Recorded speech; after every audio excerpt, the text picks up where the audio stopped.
ఇంతవరకు 1వ అధ్యాయం నుంచి 4వ అధ్యాయం 24 వరకు మొత్తం కూడా డాక్ట్రిన్స్ అంటే సిద్ధాంతం. దేవుడు ఏం చేశాడు, లేకుంటే ఏమై ఉన్నాడు అనేటటువంటి విషయాల్ని చెప్పిన తర్వాత ఆయనలో మనమేమై ఉన్నాము, క్రీస్తులో నీ పరిస్థితి నా పరిస్థితి ఏంటి, క్రీస్తులో నీ స్థితి నా స్థితి ఏంటి, మన యొక్క పరిస్థితి ఏ విధంగా ఉందని చెప్పిన తర్వాత 25వ వచనం నుంచి దాదాపు 6 మళ్ళా మిగతా 5 అధ్యాయం 6వ అధ్యాయంలో మనం ఏం చేయాలి క్రిస్టియన్ లివింగ్ గురించి మాట్లాడుతున్నాడు. అయితే ఈ రోజున ఈ యొక్క పర్టికులర్ చాప్టర్లో చాలా ఇంపార్టెంట్ టాపిక్ని డీల్ చేస్తున్నాడు అనమాట. సో మనం ఇంతకుముందు ఆల్రెడీ చూసాం. ఏం చూసాం 2వ అధ్యాయంలో 3వ అధ్యాయంలో ఏం చూసామంటే ఈ సంఘంలో యూదుల నుంచి వచ్చిన వాళ్ళు ఉన్నారు, అన్ని జనుల నుంచి వచ్చినటువంటి వాళ్ళు కూడా ఉన్నారు. వాళ్ళిద్దరి మధ్యలో ద్వేషం అనేటటువంటిది ఉంది. జాతిపరంగా లేకుంటే వాళ్ళకున్నటువంటి విషయాలలో ఒకరి పట్ల ఒకరికి ద్వేషం అనేటటువంటిది చాలా ఎక్కువగా ఉందన్నమాట. ఆ ద్వేషాన్ని యేసుక్రీస్తు ప్రభువాడు శిలువ ద్వారా సంహరించాడు. ఆ మాటలు చూడండి ఎంత స్ట్రాంగ్ ఉన్నాయో. ద్వేషాన్ని సంహరించాడంట దేవుడు చేసి. అది యాక్చువల్గా ఒక దేవుని ప్రణాళికలో ఒక భాగం. ఇజ్రాయెల్ ప్రజలు అనుకున్నారు దేవుడు మాకు మాత్రమే ఆయన చెందుతాడు, మేము మాత్రమే ఆయనకు చెందుతామనే ధోరణిలో వాళ్ళు జీవిస్తున్నారు. కానీ దేవుడు తన ప్రణాళికని శిలువ ద్వారా బయలుపరిచాడు. ఏం చేశాడు ఆయన? అన్ని జనుల్లో నుంచి వచ్చినటువంటి వాళ్ళు కూడా ఇజ్రాయేలు దేశంలో ప్రజలకి ఎటువంటి వాగ్దానాలు ఇవ్వబడ్డాయో అవన్నీ కూడా వీళ్ళు సమానమైన వారసులు అనేటటువంటి పాయింట్ని చెప్తాడు. దానికోసం ఆయన సంఘం విషయంలో ప్రార్థన కూడా చేస్తాడు. లాస్ట్ టైం మనం చూసుకున్నాం అనమాట. సంఘం ఆ దేవుని యొక్క ప్రేమని తెలుసుకోవాలి, పొడుగుని ఎత్తుని లోతుని వెడల్పుని గ్రహించాలి, జ్ఞానానికి మించిన క్రీస్తు ప్రేమను తెలుసుకోవాలనేటటువంటిది పౌలు యొక్క విజ్ఞాపన ప్రార్థన అయింది. సో అవన్నీ చెప్పిన తర్వాత ఆయన ఒక రకంగా కొన్ని ఇన్స్ట్రక్షన్స్ ఇస్తున్నాడు 4వ అధ్యాయంలో. అదే సమయంలో కొంత సిద్ధాంతం కూడా మాట్లాడుతున్నాడు. అదేంటో మనం చూద్దాం. ముఖ్యంగా ఇక్కడ చూడండి, కాబట్టి అంటున్నాడు. ఇక్కడ ఏంటి కాబట్టి అంటే దేర్ఫోర్ అంటే పైన చెప్పిన దానికి అప్లికేషన్. ఇంకో మాటలో పైన వివరించబడినటువంటి దానికి ఇప్పుడు చెప్పబోయేటటువంటిది ఒక అన్వయింపుగా ఇక్కడ చెప్తున్నాడు అనమాట. సో ఈరోజు సబ్జెక్ట్ మనం ఏం నేర్చుకుంటున్నామంటే విశ్వాసుల మధ్యలో ఏకత్వం లేకుంటే యూనిటీ గురించినటువంటి విషయాన్ని ఇక్కడ మాట్లాడుతున్నారు. సంఘంలో ఉన్నటువంటి విశ్వాసుల మధ్యలో ఐక్యత గురించినటువంటిది 3 విషయాల్లో దాన్ని ఇక్కడ పౌలు భక్తుడు చాలా స్పష్టంగా డీల్ చేస్తున్నాడు. నెంబర్ 1, 1వ వచనం నుంచి దాదాపు 3వ వచనం వరకు ఒక పాయింట్ని ఆయన తీసుకొస్తున్నారు. 4వ వచనం నుంచి 6వ వచనం వరకు ఇంకొక విషయాన్ని మాట్లాడుతున్నాడు. 7వ వచనం నుంచి 16వ వచనం వరకు ఇంకొక ఆస్పెక్ట్ మాట్లాడుతున్నాడు. ఓకే, 3 కోణాల్లో ఏ విధంగా విశ్వాసులు ఐక్యత కలిగి ఉండాలి, లేకుంటే ఐక్యత విషయంలో ఏం చేయాలనేటటువంటి విషయాలను ఇక్కడ మాట్లాడుతున్నాను. కాబట్టి మీరు దయచేసి దీన్ని జాగ్రత్తగా గమనించాలి. చాలా చాలా శక్తివంతమైనటువంటి విషయాలు. వాస్తవానికి మనం ఇంత ముందు కూడా ఒకసారి యూనిటీ గురించి మనం చూసుకున్నాం. యూనిటీ అంటే యూనిఫార్మిటీ కాదు. ఐక్యత అంటే ఒకే రకమైన దుస్తులు వేసుకోవడం, ఒకే రకమైనటువంటి భోజనపు అలవాట్లు కలిగి ఉండడం, ఒకే రకమైనటువంటి సమయానికి రావడం, అవి కాదు ఐక్యత. ఐక్యత అంటే మనం ఆల్రెడీ దాన్ని చూసుకున్నాం. దాన్ని మరొకసారి మీకు గుర్తు చేస్తాను.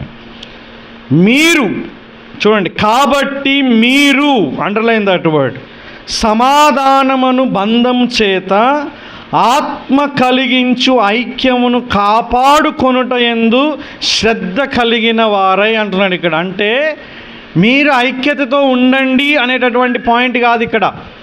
ఎఫెసీ పత్రికలో ఉన్నటువంటి ముఖ్యమైనటువంటి పాయింట్ ఏంటంటే పరిశుద్ధాత్మ దేవుడు మీకు ఆల్రెడీ ఐక్యతను కలిగించాడు. చూడండి ఇక్కడ ఏమంటున్నాడు, ఆత్మ కలిగించు ఐక్యమును కాపాడుకొనుట యందు. ఇక్కడ ఐక్యత ఎవరు కలిగిస్తారు? మీరు ఐక్యతగా ఉండండి అనేటటువంటి విషయాన్ని ఇక్కడ చెప్పడం లేదు, వేరే వచనాల్లో చెప్పబడ్డాయి. కానీ ఎఫెసీ పత్రికలో చాలా ప్రాముఖ్యంగా ఏం మాట్లాడుతున్నారంటే, యూదులు అన్యులుగా ఉన్నటువంటి మీరిద్దరు కూడా ఒక్క శరీరంగా సమానమైన వారసులుగా అవ్వడానికి కారణం ఎవరంటే దేవుడు. ఇక్కడ ముఖ్యంగా పరిశుద్ధాత్ముడు అనేటటువంటిది ఇక్కడ మనకు చూపిస్తున్నాడు. ఇక్కడ సమాధానము అనేటటువంటి బంధం చేత, అంటే ఒకప్పుడు వాళ్ళిద్దరి మధ్యలో సమాధానం లేదు, రైట్? రెండు వేరు గుంపులు. ఇప్పుడు మన సంఘాలలో 2 కాదు, మస్తు గుంపులు ఉంటాయి. కొరింథీ సంఘంలో 4 గుంపులు అయిపోయినాయి, రైట్? అలాగే సార్వత్రిక సంఘాల్లో ఎన్నో రకాల గుంపులు ఉన్నాయి. ఐడెంటిటీ కోసం గుంపులుగా ఉండడం వేరు, కానీ ద్వేషం కారణంగా వేరే రకాలుగా మధ్యలో సమాధానం లేకుండా ఉండేటటువంటి గుంపులు వేరే. ఎవరి గురించి మాట్లాడుతున్నాడు ఇక్కడ? దయచేసి అర్థం చేసుకోండి, అవిశ్వాసుల గురించి మాట్లాడడం లేదు, విశ్వాసుల గురించి మాట్లాడుతున్నాడు. ఒక వ్యక్తి సంఘంలో విశ్వాసిగా ఉన్నప్పుడు ఈ యొక్క వాక్యం నీకు చాలా స్పష్టంగా వర్తిస్తుంది. ఒకవేళ నువ్వు అవిశ్వాసిగా ఉంటే నువ్వు రక్షణ పొందాల్సినటువంటి అవసరం ఉంటుంది, అప్పుడు నీకు ఈ వాక్యం వర్తిస్తుంది. కాబట్టి విశ్వాసులుగా ఉన్నటువంటి మనం దేవుడు కలిగించినటువంటి ఆ యొక్క సమాధానం అనేటటువంటి బంధాన్ని, ఆ ఆత్మ కలిగించేటువంటి ఐక్యాన్ని మనం ఏం చేయాలి? కాపాడుకునే విషయంలో శ్రద్ధ కలిగిన వారిగా ఉండాలి. అంటే దేవుడు ఆల్రెడీ ఇచ్చినటువంటి ఐక్యతని మనం కాపాడుకోవాలి అంటున్నాడు ఇక్కడ. దేవుడు కలిగించినటువంటి ఐక్యతని మనం ఏం చేయాలి? జాగ్రత్తగా దాన్ని పరిరక్షించుకోవాలి అంటున్నాడు. ఆ విషయంలో శ్రద్ధ కలిగి ఉండాలంటున్నాడు, డెలిజెంట్ ఉండాలంటున్నాడు. అంటే అది న్యాచురల్గా వచ్చేది కాదు, దేవుడు చేశాడు కాబట్టి అకస్మాత్తుగా జరిగిపోదు. అది పరిశుద్ధాత్ముడు మన మధ్యలో ఐక్యతను తీసుకొచ్చాడు సంఘంలో అంటే ఆటోమేటిక్గా అది అందరి మధ్యలో అయిపోయి మొత్తం అట్లా అయిపోతుందని కాదు. ఆ విషయంలో నువ్వు నేను మనం సహకరించాలి, మనం ఉద్దేశపూర్వకంగా మనం ఒక పని చేయాలి అనేటటువంటిది ఇక్కడ చెప్తున్నాడు. శ్రద్ధ కలిగి ఉండాలి. ఏం చేయాలి? శ్రద్ధ కలిగిన వారై ప్రేమతో ఒకరినొకడు సహించాలి. ఒకరినొకడు అంటే ఇక్కడ ఎవరు? మళ్ళా చెప్పండి. లోకం గురించి మాట్లాడడంలా, బయట వాళ్ళ గురించి మాట్లాడడం, క్రీస్తుని నిజంగా నమ్ముకున్న విశ్వాసుల గురించి మాట్లాడుతున్నారు. ఒకరినొకడు ఏం చేయాలి? మీరు సహించాలి. ఎందుకు? ప్రతి ఒక్కరం కూడా పాప స్వభావంతో పోరాడుతున్నాం మనం. మీరు చూడండి 24వ వచనంలో నవీన స్వభావంను ధరించుకొనవలనని ఉందా? యాక్చువల్గా ఈ నవీన స్వభావం ఆల్రెడీ మనలో ఉంది. 2వ పేతురు పత్రికలో మనం చూసుకున్నాం. లాజరస్ ఆ వాక్యాన్ని మనకు చాలా చక్కగా వివరించాడు, రైట్? క్రీస్తుని నమ్ముకున్నటువంటి దాంట్లో ఒకానొక బ్లెస్సింగ్ ఏంటంటే దేవుడు దైవికమైన స్వభావాన్ని, నవీన స్వభావాన్ని మనకి ఆల్రెడీ అనుగ్రహించాడు. కానీ మనం ఆల్రెడీ పాప స్వభావంతో ఉన్నాం కాబట్టి పోరాటం అనేటటువంటిది ఉంటుంది. అందుకే ఇక్కడ ఏమంటున్నాడంటే ఒకరినొకడు మీరు ఏం చేయాలి? సహించాలి అంటున్నాడు ఇక్కడ. టాలరేట్ చేయాలి, ఓర్చుకోవాలి. ఇంకో మాటలో చూడండి, దానికి కొన్ని విషయాల్ని, కొన్ని ఇంగ్రీడియంట్స్ని యాడ్ చేస్తున్నాడు. ఏం చెప్తున్నాడు తెలుసా అండి? మీరు పిలువబడిన పిలుపునకు తగినట్లుగా, మరి ఒకసారి రక్షణ గురించి మాట్లాడుతున్నాడు. అంటే ఏంటి? మీరు పిలువబడిన పిలుపునకు తగినట్లుగా అంటే అర్థం ఏంటి? మీరు రక్షణ పొందారు కాబట్టి, దేవుడు మిమ్మల్ని ఆయన రక్షణకి ఆయన పిలుచుకున్నాడు కాబట్టి, మీరు రక్షణ పొందారు కాబట్టి దానికి తగ్గట్లుగా మీరు జీవించాలి అంటున్నాడు ఇక్కడ. ఈ విధంగా జీవిస్తే మీకు రక్షణ వస్తుందని చెప్పడం లేదు. మీరు రక్షణ పొందారు కాబట్టి రక్షణ పొందిన బిడ్డలుగా దానికి తగినట్లుగా మీరు జీవించాలి. ఇది ఒక డెలివరెన్స్ అనమాట. అర్థమవుతుందండి? చాలా ఇంపార్టెంట్. ఈ యొక్క చిన్న థిన్ లైన్ అర్థం చేసుకోకపోతే క్రైస్తవ జీవితం భారభరితం, చాలా భారంగా ఉంటుంది అనమాట క్రైస్తవ జీవితం. కానీ ఇది అర్థం చేసుకుంటే విడుదల అనేటటువంటిది ఉంటుంది, మనం ప్రయత్నం అనేటటువంటిది చేస్తాం. చూడండి, మీ పిలుపుకు తగినట్లుగా మీరు రక్షణ పొందారు కదా, రక్షణ పొందిన వ్యక్తుల్లాగా దీర్ఘశాంతంతో కూడిన సంపూర్ణ వినయంతోనూ సాత్వికంతోనూ నడుచుకొనవలనని ప్రభువును బట్టి ఖైదీనైన నేను మిమ్మును బతిమాలుకొంచున్నాను అన్నాడు. ఇక్కడ ఎఫెసీ సంఘానికి జైల్లో ఉన్నటువంటి ఒక పౌలు ఈ పత్రిక రాస్తూ వాళ్ళని బతిలాడుకుంటున్నారు. మీరు ఒకరి పట్ల ఒకరు సహించుకోండి. మీరేం చేయాలి? మీరు దీర్ఘశాంతముతో కూడిన సంపూర్ణ వినయంతో. ఈ మాటలు చాలా అద్భుతమైనటువంటి మాటలు కదా. వినయం అంటేనే చాలా గ్రేటు. సంపూర్ణ వినయం అంట ఇక్కడ. అది కూడా ఏంటి? మళ్ళా దీర్ఘశాంతముతో కూడిన సంపూర్ణ వినయం. దీర్ఘశాంతం అంటే ఏంటంటే దీర్ఘశాంతం.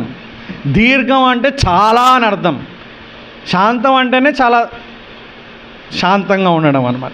అంటే ఇంకో మాటలో యాక్చువల్గా దీర్ఘశాంతం అంటే అర్థం ఏంటంటే ఒక వ్యక్తిని నువ్వు దాడి చేయగలిగినప్పటికి కూడా, ప్రతిఘటించినప్పటికి కూడా చేయకుండా ఆగడం అన్నమాట. దాన్ని దీర్ఘశాంతం అంటారు. అంటే నువ్వు ఆ విషయంలో హోల్డ్ చేస్తావు అన్నమాట. ఆ హోల్డ్ చేయడాన్ని పేషెన్స్ అంటారు ఇంకో మాటలో. ఆ విధంగా ఉండి మనం సంపూర్ణ వినయం ఉంటే, సంపూర్ణమైనటువంటి సాత్వికం అనేటటువంటిది ఉంటే ఆ విధంగా నడుచుకోవాలి అనేటటువంటి విషయాన్ని ఇక్కడ పౌలు భక్తుడు బతిమలాడుతున్నాడు ఆ సంఘానికి. ఎందుకంటే వాళ్ళిద్దరి మధ్యలో అంత ద్వేషం అనేటటువంటిది ఉంది. ఎంత ద్వేషం ఉంది వాళ్ళకి మధ్యలో? కలిసి భోజనం చేయలేనటువంటి పరిస్థితి,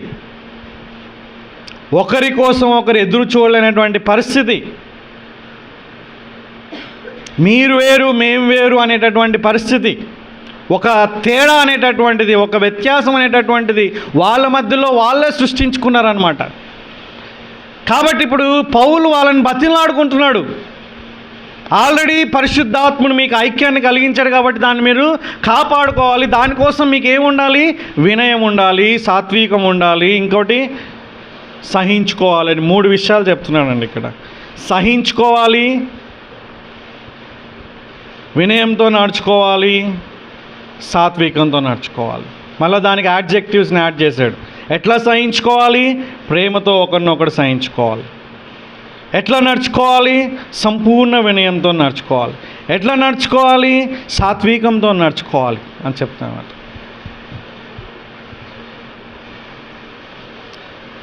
ఎందుకు అంటే మీరందరూ కూడా ఒక శరీరము, ఒకే శరీరం, ఒక కుటుంబం. కాబట్టి మీరందరూ కూడా ఆ కుటుంబం వాతావరణం లేకుండా మీరు ఉండకూడదు. నువ్వు నిజంగా రక్షింపబడిన వ్యక్తివి అయితే నేను వేరు నువ్వు వేరు అనేటటువంటి భావన ఉండకూడదు. మనమంతా ఒక్కటే అనేటటువంటిది, ఏ తేడా కూడా మనకి ఉండకూడదు రక్షణ పొందినటువంటి వ్యక్తులు. రెండో విషయం 6 నుంచి మనం 7 వరకు చదివితే ఇక్కడ చూడండి, ఇది చాలాసార్లు కొంతమందికి అర్థం కానటువంటి విషయాలు, కొంతమంది దీన్ని తప్పుగా అన్వయించేటటువంటి విషయాలు. ఏమంటున్నాడు ఇక్కడ? దాదాపు 9 విషయాలు ఉన్నాయి.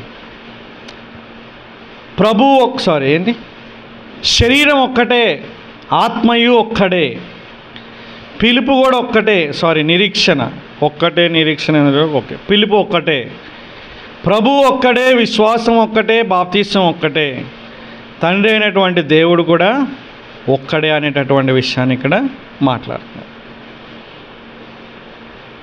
7 సంపూర్ణత అనేటటువంటి సూచించడానికి అని ఒకవేళ వాడుకోవచ్చు. కానీ ఇక్కడ మెయిన్ పాయింట్ ఏం చెప్తున్నారు తెలుసా అండి? కొంతమంది ఇచ్చేటటువంటి విషయం ఏంటంటే, అరే తండ్రి అయిన దేవుడు ఒక్కడే అంటే అర్థం ఏంటి? ఇక్కడ యేసుక్రీస్తు ప్రభువారు దేవుడు కాదు అనేటటువంటి ఆలోచన కొంతమంది చెప్తారు. తండ్రి అయినటువంటి దేవుడు ఒక్కడే అంటున్నాడు కదా, ఆయన ఒక్కడే ఉన్నాడు కాబట్టి ప్రభు ఆయన దేవుడు కాదు అనేటటువంటి విషయాలు మాట్లాడతారు. అసలు టెక్స్ట్ అది చెప్తుందా అండి? ఒకసారి మీరు బాగా ఆలోచించండి. తండ్రి అయినటువంటి దేవుడు ఒక్కడే అన్నప్పుడు యేసుక్రీస్తు దేవుడు కాదని చెప్పలేదు. ప్రభువు ఒక్కడే అని కూడా చెప్పుంది అక్కడ. ప్రభువు ఒక్కడే. మరి ప్రభువు ఒక్కడే అయితే మరి తండ్రి అయినటువంటి దేవుడు ప్రభువు కదా, ఆయన మరి ఎట్లా ప్రభువు కాదా అప్పుడు అనేటటువంటి విషయాలు వస్తాయి. అసలు యాక్చువల్గా ఆ విషయాలు చెప్పడం లేదనమాట. ఇక్కడ మెయిన్ కాంటెక్స్ట్లో మనం కనుక చూస్తే ఈ సంఘానికి ఏం చెప్తున్నారు తెలుసా? ఓ ఎఫెసీ సంఘ విశ్వాసులారా, మీరు ఒక విషయం తెలుసుకోవాలి. ఏం తెలుసుకోవాలి? మనందరం కూడా ఒకటే శరీరము. శరీరం అనేటటువంటిది ఒక్కటే. మనందరికీ ఒకటే శరీరం అని చెప్తున్నాడు. మనందరికీ కూడా ఒకటే పిలుపు అండి. ఆత్మ ఒక్కడే అంటున్నాడు. మనందరికీ ఒకటే ఆత్మ. మనందరం కూడా ఒకటే పిలుపు విషయమైనటువంటి ఆ యొక్క నిరీక్షణ కలిగి ఉన్నాం. మనం ఒక్కొక్కరికి ఒక్కొక్క టైపులో లేదు నిరీక్షణ. యూదులకు ఒక విధంగా రక్షణ, అన్యులకు ఇంకో విధంగా రక్షణ, లేకుంటే చదువుకున్న వాళ్ళకి ఒకలాగా రక్షణ, చదువు లేని వాళ్ళకి ఇంకోలాగా రక్షణ, లేకుంటే మగవాళ్ళకి ఒకలాగా రక్షణ, ఆడవాళ్ళకి ఇంకోలా. అట్లా లేదు. ప్రతి ఒక్కరికి కూడా రక్షణ అనేటటువంటిది ఒకటే. మన పిలుపు, మన నిరీక్షణ అందరం కూడా ఒకటే దాన్ని కలిగి ఉన్నాం. మన యొక్క ఆత్మ కూడా మనకి ఒక్కడే.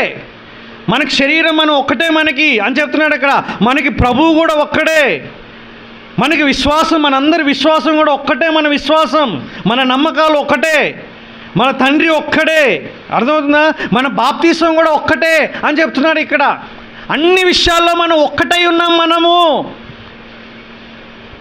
అన్ని విషయాల్లో ఇంకో మాటలో చెప్పాలంటే ఐక్యత కలిగి ఉన్నాము. వేరువేరుగా లేం మనము. నీకొక ప్రభు, నాకో ప్రభు లేడు. నీకో తండ్రి, నాకొక తండ్రి లేడు. నీకో విశ్వాసం, నాకో విశ్వాసం లేదు. మనందరిది ఒకటే. ఒకటే ఆత్మ, ఒకటే శరీరం, ఒకటే ప్రభు, ఒకటే తండ్రి, ఒకటే ఒకటే ఒకటే ఒకటే అనేటటువంటిది ఇక్కడ మనం చూస్తున్నాం. తెలుగులో ఒక్కడే అనేటటువంటిది ఉంది కదా, అది కన్ఫ్యూజన్ అవుతుంది. రైట్? ఒక్కటే అనేటటువంటిది తర్జుమా correct. One one one one one అనేటటువంటి మాట్లాడుతున్నాడు. అన్ని విషయాల్లో కూడా మనం ఒకటే కలిగి ఉన్నాం. మనము ఏ విషయాల్లో కూడా తేడా లేదని చెప్తున్నాం. కాబట్టి ఐక్యత ఉండాలి అంటున్నాడు ఇక్కడ.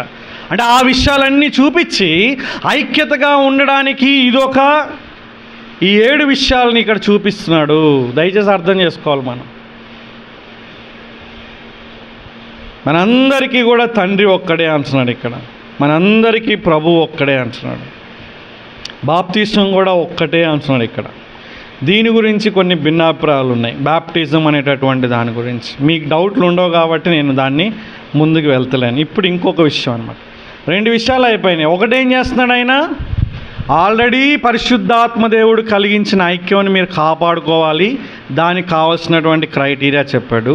రెండోది, మనం ఆల్రెడీ ఈ 7 విషయాల్లో ఐక్యత కలిగి ఉన్నాం. మనం వీటిల్లో ఐక్యత కలిగి ఉన్నాం. కాబట్టి ఇప్పుడు ఐక్యత అంటే ఏంటి తెలుసా అండి? దయచేసి వినండి, చాలా ఇంపార్టెంట్. అభిప్రాయ భేదాలు ఉండొచ్చు సంఘంలో. అభిప్రాయ భేదాలంటే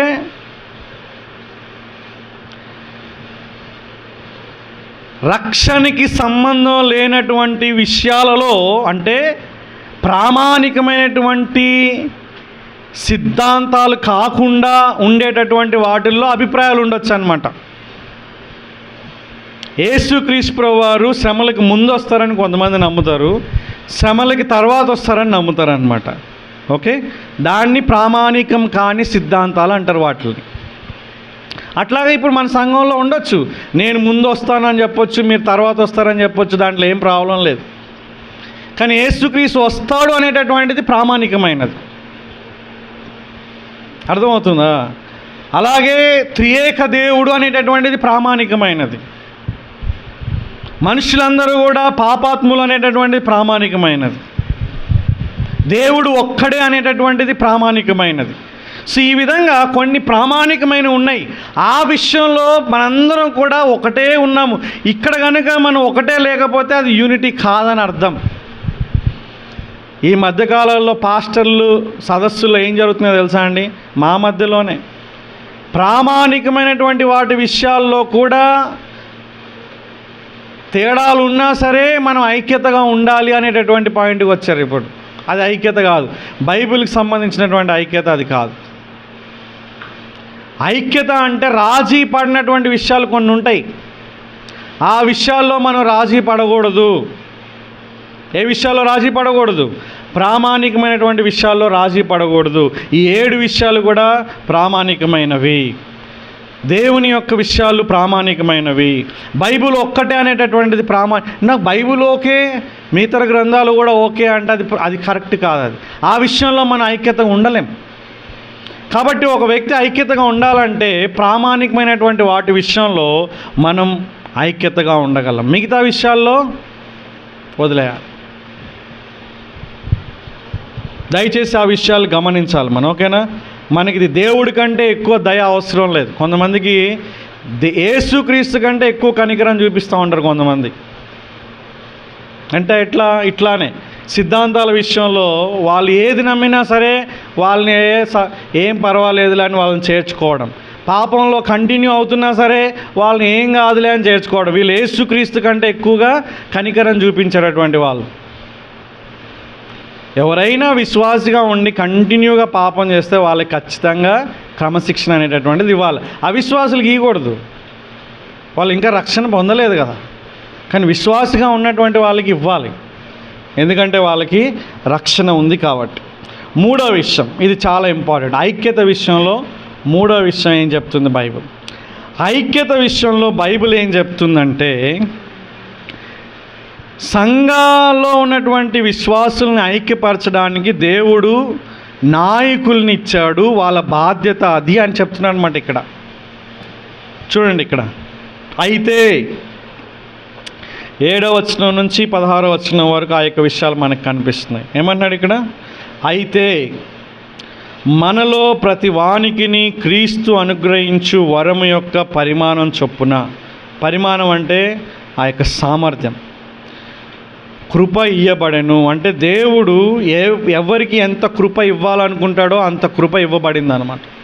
యేసుక్రీస్తు ప్రభువారు తన ఇష్ట ప్రకారంగా వరాలను ఇచ్చాడు. ముఖ్యంగా ఇక్కడ వరాలు, ఏం వరాల గురించి మాట్లాడుతున్నారు తెలుసా అండి? ఇవి నాయకత్వపు గురించినటువంటి వరాల గురించి మాట్లాడుతున్నాడు. ఎవరిస్తున్నారు ఇక్కడ?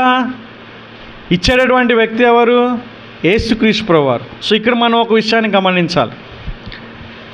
త్రిత్వాన్ని అర్థం చేసుకోవడానికి ఇది చాలా ప్రాముఖ్యమైనటువంటి విషయం అన్నమాట. ఏంటని చెప్పండి? వరాలు ఇచ్చేది ఎవరు? దేవుడు. ఇక్కడ ఎవరిస్తున్నారు ఇక్కడ వరాలు? చెప్పండి, ఎవరిస్తున్నారు ఇక్కడ వరాలు? 8వ వచనం ప్రకారంగా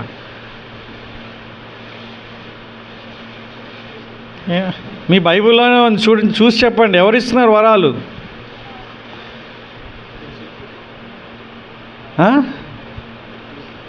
ఇంత డౌట్ఫుల్గా ఉంటే ఎట్లా? Very good. ఎవరిస్తున్నారు ఇక్కడ? యేసుక్రీస్తు ప్రభువారు ఇస్తున్నారు. మీరు కనుక 1 కొరింథీ 12వ అధ్యాయం చదివితే వరాలు ఇచ్చేది ఎవరు అక్కడ? 1 కొరింథీ 12వ అధ్యాయంలో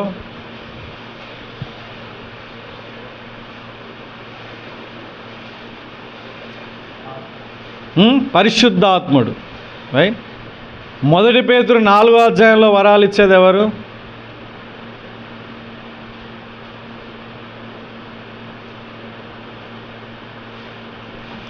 ఫస్ట్ పీటర్ చాప్టర్ 4 9-10 వచనాల ప్రకారంగా వరాలు ఇచ్చేది ఎవరు? తండ్రి అయినటువంటి దేవుడు. అంటే ఇక్కడ మనం ఏం చూస్తున్నామంటే, త్రిత్వము అనేటటువంటి కాన్సెప్ట్లో ముగ్గురు కూడా ఇన్వాల్వ్ అవ్వడం అనేటటువంటి మనం చూస్తున్నాం. అది చాలా విషయాల్లో ఉంది. బాప్తిజంలో ఉంది, వరాలు ఇచ్చే దాంట్లో ఉంది, రక్షణ విషయంలో ఉంది, దీవెన విషయంలో ఉంది, ఇట్లా చాలా విషయాల్లో కూడా మనం చూస్తాం. కానీ ఇక్కడ పర్టికులర్గా వరాలు, మీరు అనుకోవచ్చు, అరే వరాలు ఇచ్చేది పరిశుద్ధాత్ముడా అంటే ఎస్, వరాలు ఇచ్చేది తండ్రి అంటే ఎస్, వరాలు ఇచ్చేది క్రీస్తు అంటే ఎస్. త్రియేక దేవుడు ఆయన. ముగ్గురు వేరువేరుగా ఇక్కడ ఇచ్చినట్లుగా మనకు కనిపిస్తుంది. చూడండి, యేసుక్రీస్తు ప్రభువారు తనకి ఇష్టమైనటువంటి వాళ్ళకి వారి యొక్క పరిమాణం చొప్పున ఆయన ఇస్తాడు. ఆయన అనుగ్రహించు వరం యొక్క పరిమాణం చొప్పున కృప ఇవ్వబడి. అంటే యేసుక్రీస్తు ప్రభువారు సంఘంలో ఎవరికి ఎంత వరం ఇవ్వాలి, ఎంత కృప ఇవ్వాలో ఆయన డిసైడ్ చేస్తాడు. ఈ కృప ప్రత్యేకమైనటువంటి కృప, మామూలుగా రక్షణకు సంబంధించినటువంటిది కాదు. ఇది నాయకత్వం, ఆ యొక్క నాయకత్వానికి సంబంధించినటువంటి కృప. చూడండి, దాని గురించి ఇక్కడ ఆర్గ్యుమెంట్ చేస్తున్నాడు అనమాట పౌలు. ఏం చేస్తున్నాడు ఇక్కడ? అందుచేత ఆయన ఆరోహణమైనప్పుడు, ఆయన అంటే ఎవరు ఇక్కడ? యేసుక్రీస్తు ప్రభువారు. ఆయన ఆరోహణమైనప్పుడు చెరను చెరగా పట్టుకొని పోయి మనుషులకు ఈవులను అనుగ్రహించినను చెప్పబడి ఉన్నది. ఆయన ఏం చేశాడండి? మనుషులకి ఈవులు అంటే గిఫ్ట్లు, వరాలు. సో ఆయన పైకి ఆరోహణం అంటే పైకి వెళ్ళడం. ఆరోహణమైనప్పుడు ప్రజలకి వరాల్ని అనుగ్రహించాడు అనేటటువంటి మాట ఇక్కడ చెప్పబడింది. కాబట్టి పౌలు ఆర్గ్యుమెంట్ ఏంటి? 9వ వచనంలో ఆరోహణం ఆయన అనగా, అంటే ఆరోహణం చెందాడు అంటే అర్థం ఏంటంటే ఆయన భూమి యొక్క క్రింది భాగములకు దిగిననియు అర్థమిచ్చుచున్నది కదా అనేటటువంటి ఆర్గ్యుమెంట్ ఇక్కడ పౌలు చేస్తున్నాడు. దిగినవాడు తానే సమస్తమును నింపునట్లు ఆకాశ మండలములన్నిటికంటే మరిపైకి ఆరోహణమైన వాడునై ఉన్నాడు. అంటే యేసుక్రీస్తు ప్రభువారు కింద చెరలోకి వెళ్ళినట్లుగా, పైన ఆకాశ మండలంలోకి వెళ్ళినట్లుగా ఇక్కడ మనం చూస్తున్నాం అన్నమాట. ఈ విషయాలు మిగతా లేఖనాల్లో మనకి కనిపిస్తాయి. కాబట్టి ఇక్కడ పాయింట్ ఏంటంటే ఆయన యేసుక్రీస్తు ప్రభువారు సంఘానికి నాయకత్వపు వరాలను ఇచ్చాడు. బట్ ఎందుకు ఇచ్చాడు అనేటటువంటిది ఇక్కడ చాలా ఇంపార్టెంట్. నాయకత్వ వరాలు ఉన్నాయా లేవా అనేటటువంటి డిబేట్స్ బాగా జరుగుతాయి. కానీ ఇప్పుడు మన డిబేట్ ఏంటంటే ఎందుకు ఇచ్చాడనేది చాలా ఇంపార్టెంట్. ఇది అర్థం చేసుకోకుండా ఉన్నాయా లేవా అని చెప్పుకోవడానికి దానివల్ల ఏం ప్రయోజనం లేదు. చూడండి దయచేసి 11వ వచనం నుంచి ఎందుకు ఇచ్చాడు దయచేసి అందరు చదవండి. 11 నుంచి 13 వరకు. 1 2 3 స్టార్ట్.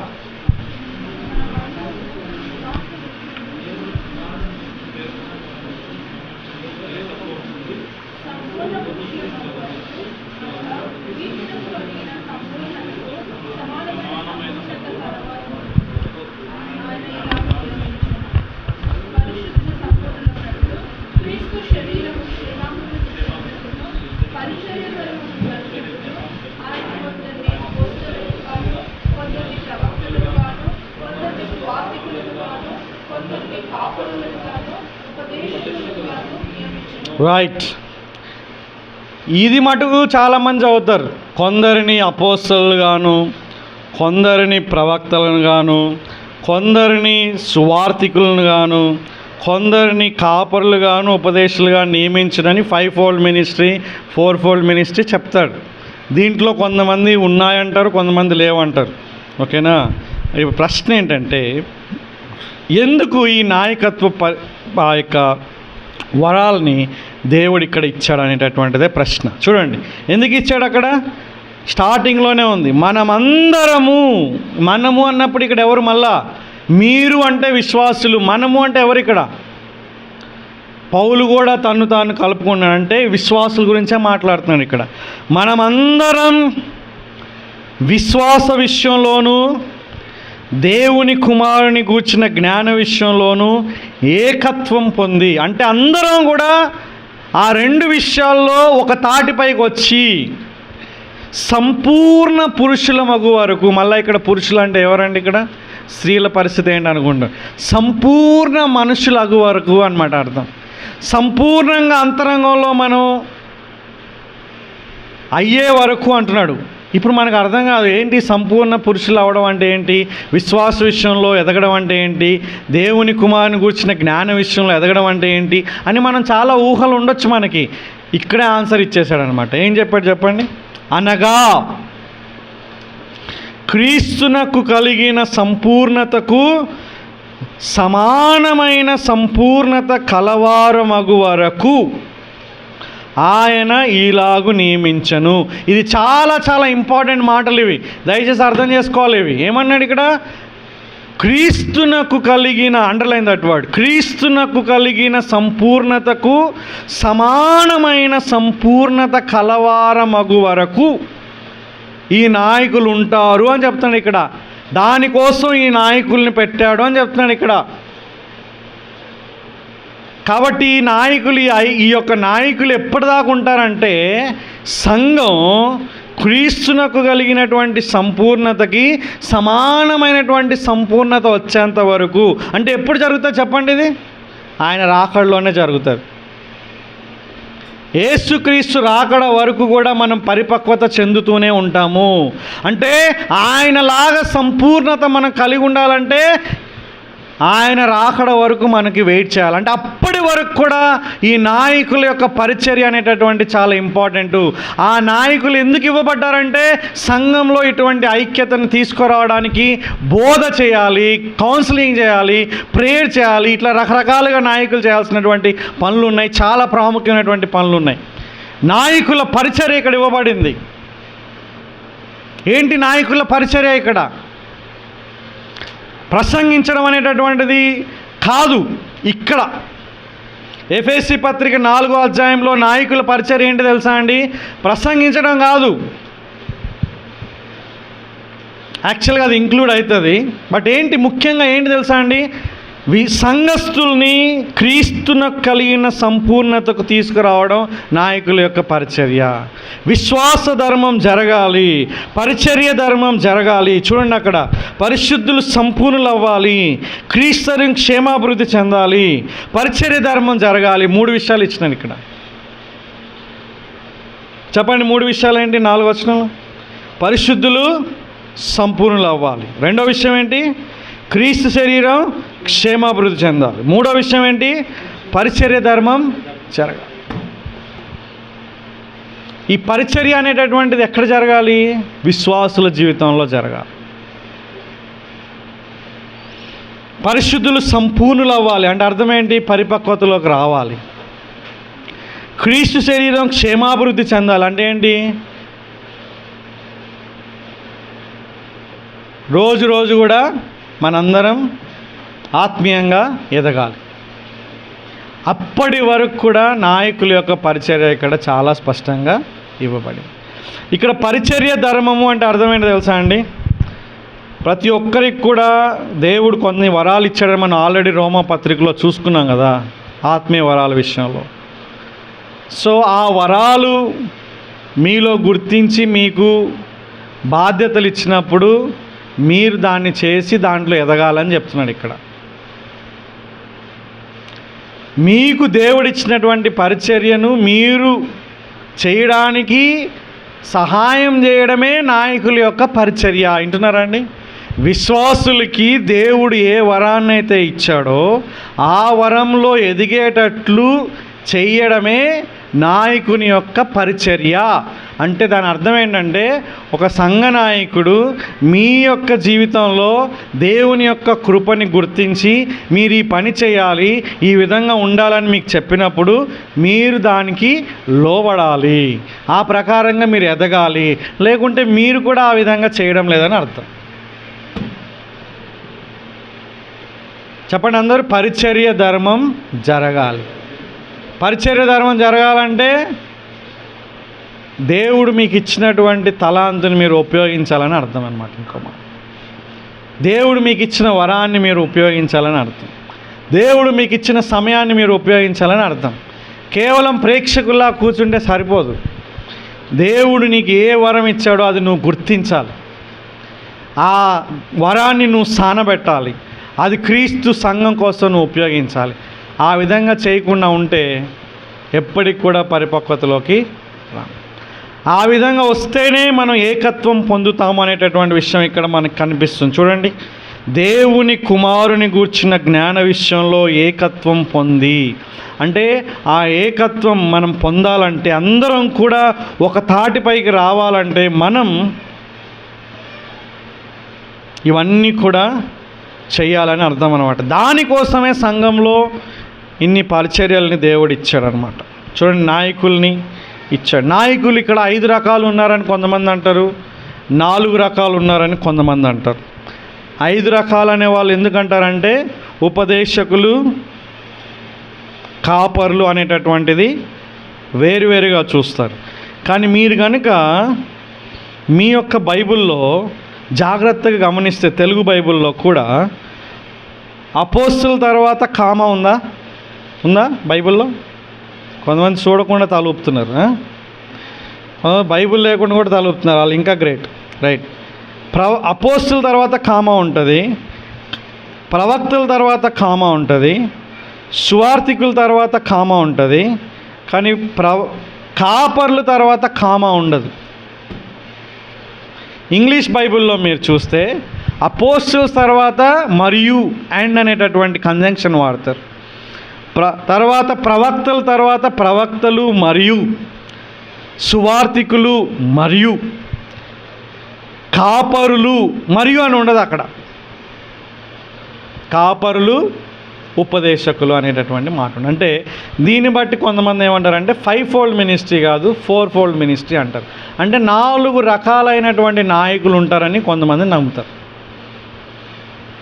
అపోస్తలులు, ప్రవక్తలు, సువార్తికులు, కాపరులు, ఉపదేశకులు.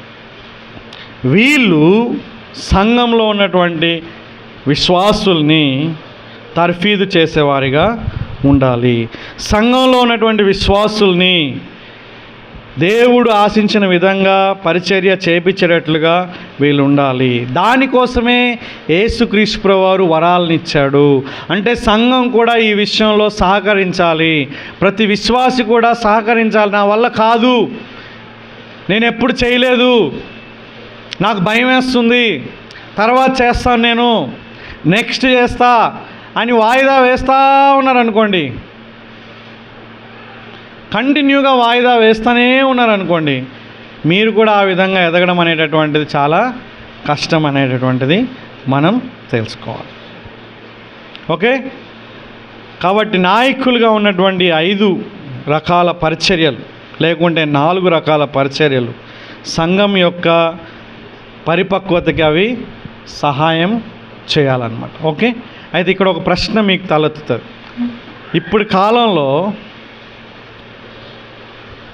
ఈ అపోస్తలులు, ప్రవక్తలు, అలాగే సువార్తికులు అనేటటువంటి ఈ 3 రకాల పరిచర్యలు, ముఖ్యంగా 2 రకాల పరిచర్యలు తప్పుగా ఉపయోగించబడుతున్నాయి.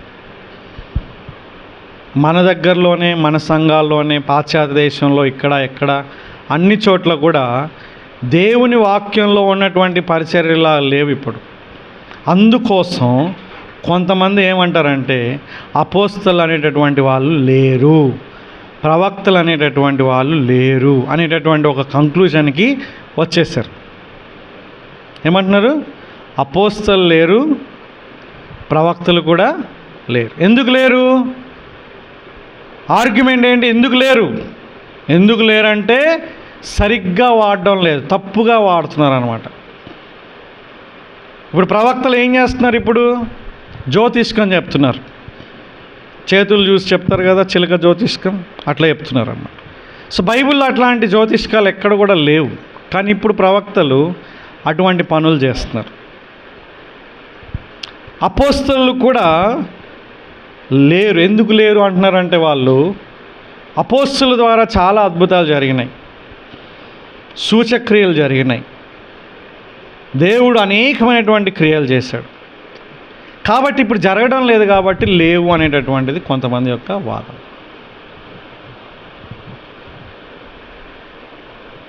అయితే ఉన్నాయి అనేటటువంటి వాళ్ళు వాదించేటటువంటి విధానం, దయచేసి ఇది మనం తెలుసుకోవాలి, చాలా ఇంపార్టెంట్. ఉన్నాయి అనేటటువంటి వాళ్ళు వాదించేది ఏంటంటే అపోస్తలు అనేటటువంటి వాళ్ళు, ప్రవక్తలు అనేటటువంటి వాళ్ళు, వాళ్ళ యొక్క పరిచర్య అవిశ్వాసుల మధ్యలో ఎక్కువగా ఉంటుంది, సంఘంలో ఉండదు అని చెప్తున్నారు అన్నమాట. అక్కడ అంటే వాళ్ళు సంఘాలను ప్రారంభించడానికి వాళ్ళు ఆ వరాలు ఇవ్వబడ్డాయి. ఏ విధంగా? వాళ్ళు ఒక మిషనరీ దగ్గరికి వెళ్తారు, అంటే ఎక్కడ ఒక అనాగరికుల దగ్గరికి వెళ్తారు, లేకుంటే దేవుడు తెలియనటువంటి ప్లేస్లకు వెళ్తారు. అక్కడ దేవుడు వాళ్ళని వాడుకొని అద్భుతాలు, ఆశ్చర్యాలు చేస్తాడు. అక్కడ సంఘం కట్టబడుతుంది. ఆ తర్వాత వాళ్ళ యొక్క అవసరత ఉండదు అనేటటువంటిది ఇక్కడ మనం చూస్తున్నాం. సో ఇప్పుడు ఇంకా జరుగుతున్నాయంటే జరుగుతున్నాయి. ఎక్కడ జరుగుతున్నాయి చెప్పండి? సంఘం ప్రారంభం కాకముందు జరుగుతున్నాయి, ప్రారంభం అయిన తర్వాత జరగడం లేదు. ప్రవక్తలు, అపోస్తలులు, సువార్తికులు, ఈ ముగ్గురు, సువార్తికులు కూడా అంతే. ఈ ముగ్గురి యొక్క పరిచర్య సంఘం ప్రారంభానికి ఉపయోగపడుతుందన్నమాట. కానీ ఆ నెక్స్ట్ ఇవ్వబడినటువంటి ఈ యొక్క పరిచర్య ఏంటి? ఉపదేశకులు అలాగే కాపరులు సంఘము ఏర్పడిన తర్వాత వాళ్ళ యొక్క పరిచర్య జరుగుతుంది.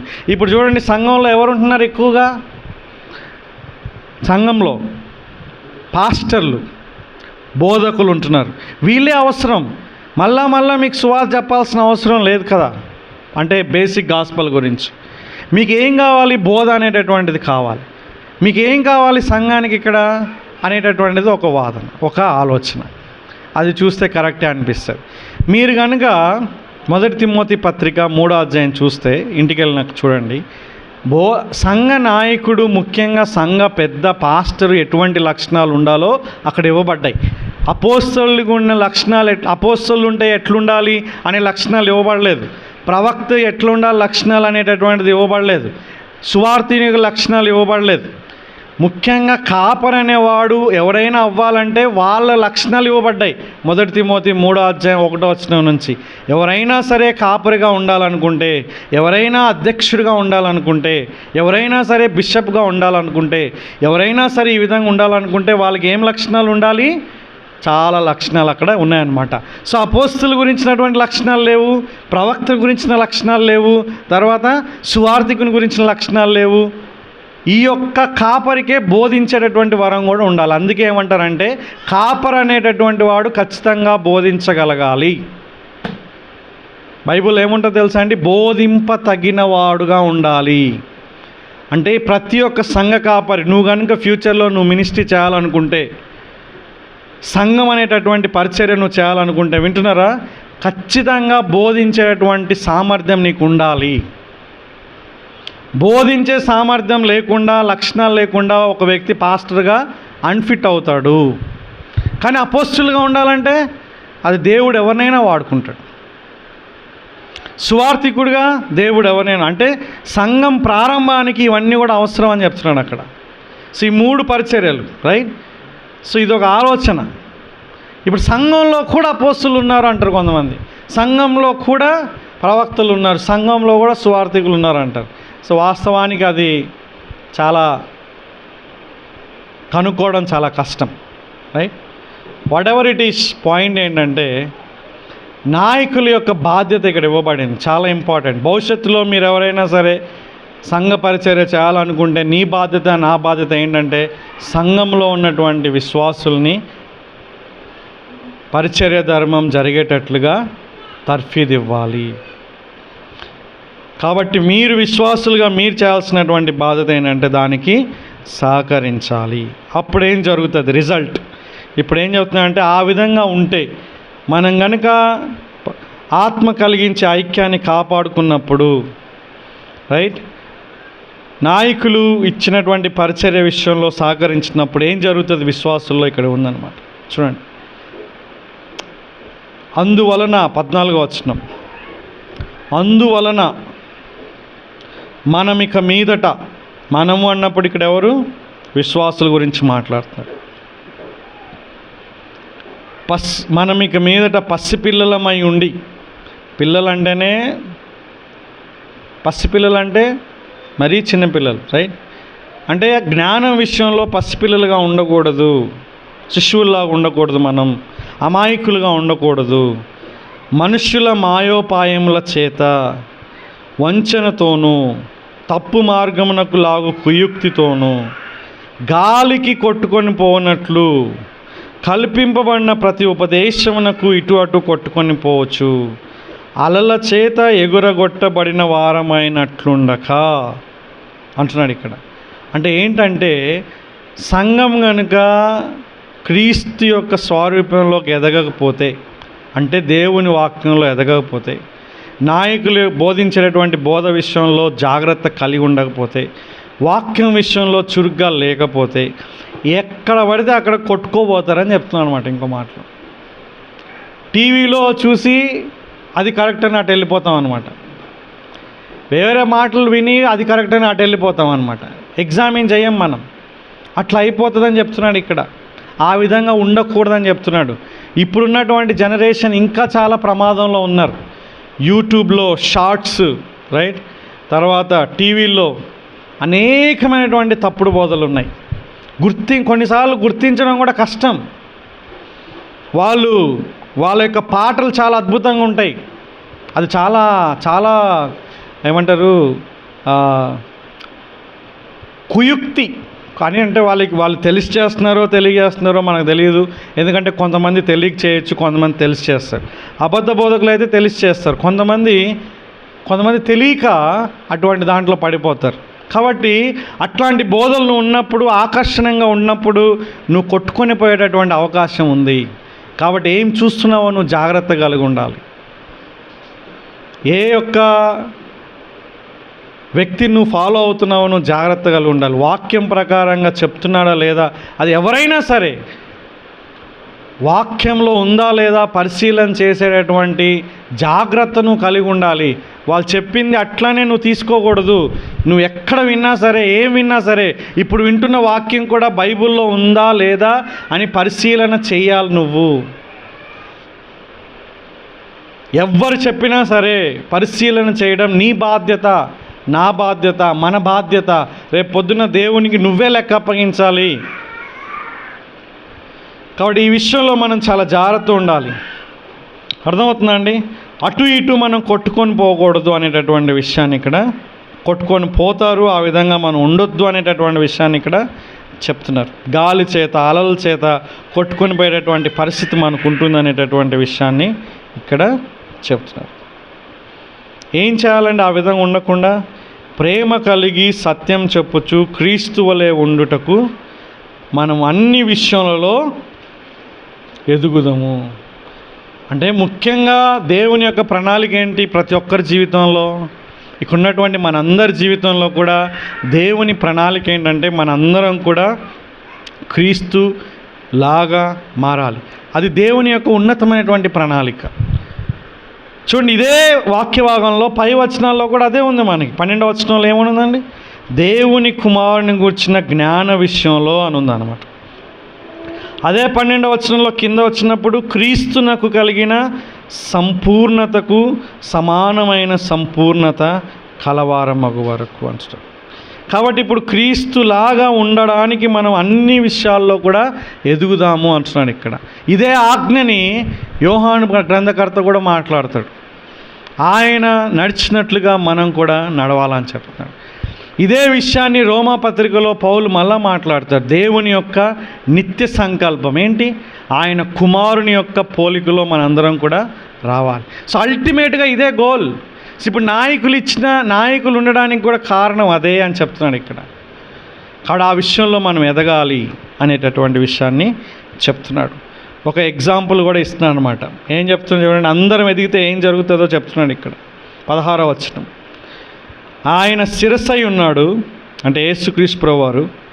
ఆయన నుండి సర్వ శరీరం, అంటే మనందరం, మనం అంటే మన స్థానిక సంఘం కాదు, ప్రపంచంలో ఉన్నటువంటి ప్రతి ఒక్క విశ్వాసి చక్కగా అమర్చబడి తనలోనున్న ప్రతి అవయవం తన పరిమాణం చొప్పున పనిచేయుచుండగా ప్రతి కీలు వలన కలిగిన బలం చేత అతుకబడి ప్రేమయందు తనకు క్షేమాభివృద్ధి కలుగునట్లు శరీరమునకు అభివృద్ధి కలుగజేసుకొనుచున్నది అంటున్నాడు ఇక్కడ. ఎప్పుడు జరుగుతుంది చెప్పండి ఇక్కడ? దయచేసి ఆ యొక్క పదం చాలా ఇంపార్టెంట్, దయచేసి అండర్లైన్ చేసుకోండి. ప్రతి అవయవము తన పరిమాణం చొప్పున పని చేయుచుండగా. అందరు చెప్పండి నాతో పాటు. ప్రతి అవయవము తన పరిమాణం చొప్పున పని చేయుచుండగా, అంటే ప్రతి విశ్వాసి దేవుడు మీకు ఏ యొక్క కృపావరం ఇచ్చాడో ఆ విషయంలో మీరు ఎదిగినప్పుడు, మీరు దాన్ని ఉపయోగించినప్పుడు పని చేయుచుండగా అంటున్నాడు. అంటే దాన్ని మనం దాచిపెట్టుకోవాలని కాదు. 1 పేతురు పత్రికలో కూడా మనం చూసుకున్నాం. మనం ఉపయోగించాలి. దేవునికి సువార్త అనేటటువంటి సువార్థీకరణ వరం ఇస్తే దాన్ని ఉపయోగించాలి. వాట్ ఎవర్ ఇట్ ఈస్, దేవుడు నీకు ఇచ్చినటువంటి వరాలని నువ్వు సంఘంలో వినియోగించాలి. నువ్వు తెలుసుకోవాలి, నువ్వు వినియోగించాలి. అప్పుడేం జరుగుతుందో చెప్పండి? అభివృద్ధి జరుగుతుందని చెప్తున్నాడు ఇక్కడ. అప్పుడు మనం క్రీస్తున కలిగిన సంపూర్ణతలోకి మనం వస్తామని చెప్తున్నాడు. అప్పుడు మనం ఏం చెప్తున్నాడు ఇక్కడ? ఏకత్వం పొందుతాము అనేటటువంటి విషయాన్ని చెప్తున్నాడు ఇక్కడ. సంపూర్ణమైన పురుషులము అవుతామని చెప్తున్నాడు ఇక్కడ. రైట్? సంపూర్ణం అవుతాం, క్రీస్తులాగా మారుతాం, దేవుడు కోరుకున్న విధంగా అవుతాం. ఎప్పుడు జరుగుతుంది అది? ప్రతి అవయవము అంటే ఏంటి? అవయవం అంటే ఇక్కడ ప్రతి ఒక్క విశ్వాసి తన పరిమాణం చొప్పున, అంటే దేవుడు నీకు ఎటువంటి కృప ఇచ్చాడో, ఎటువంటి సామర్థ్యం ఇచ్చాడో, ఎటువంటి భారం ఇచ్చాడో ఆ విషయంలో నువ్వు ఎదిగినప్పుడు అభివృద్ధి అనేటటువంటిది జరుగుతుంది. కాబట్టి మీ రోల్ చాలా ఉంది. రైట్? విశ్వాసిగా నీ యొక్క పాత్ర చాలా ఉంది. నువ్వు ఏ సంఘం ఉన్నా సరే నీ సంఘంలో నీ యొక్క బాధ్యతను నువ్వు నెరవేర్చాలి. సంఘం కోసం ప్రార్థన చేయాలి నువ్వు. రైట్? నువ్వు చేయగలిగింది నువ్వు చేయాలి. ఆతిథ్యం ఇవ్వగలవు, నువ్వు పేదలకు సహాయం చేయగలవు, నువ్వు ప్రోత్సహించగలవు.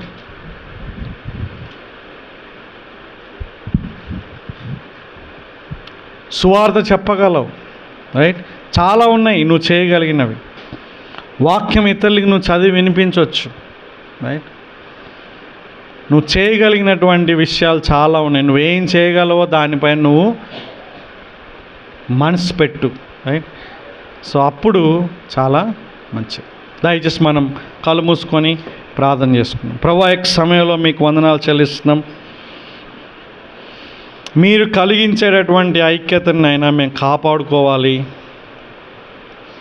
పాప స్వభావంతో మేము పోరాడుతున్నాం కాబట్టి మేము దాన్ని జయిస్తూనైనా మీరు కోరుకున్నట్లుగా, మీరు ప్రార్థించినట్లుగా, మీరు సంకల్పం కలిగి ఉన్నట్లుగా, మీరు ఆల్రెడీ మా జీవితంలో కార్యం ప్రారంభించినట్లుగా మేము దాన్ని కాపాడుకోవాలని చెప్తున్నారు. మా అందరికీ తండ్రి మీరే, మా ప్రభువు మీరే. మా పిలుపు ఒకటేనైనా, ఒకటే శరీరంలో మేము ఉన్నాము, ఒకటే నిరీక్షణ ఉంది ప్రభువా. మాకు ఒకటే బాప్తీసాన్ని మేము తీసుకున్నాం కాబట్టి మేము ఒక్కటిగా మేము ఉండడానికి సహాయం చేయండి.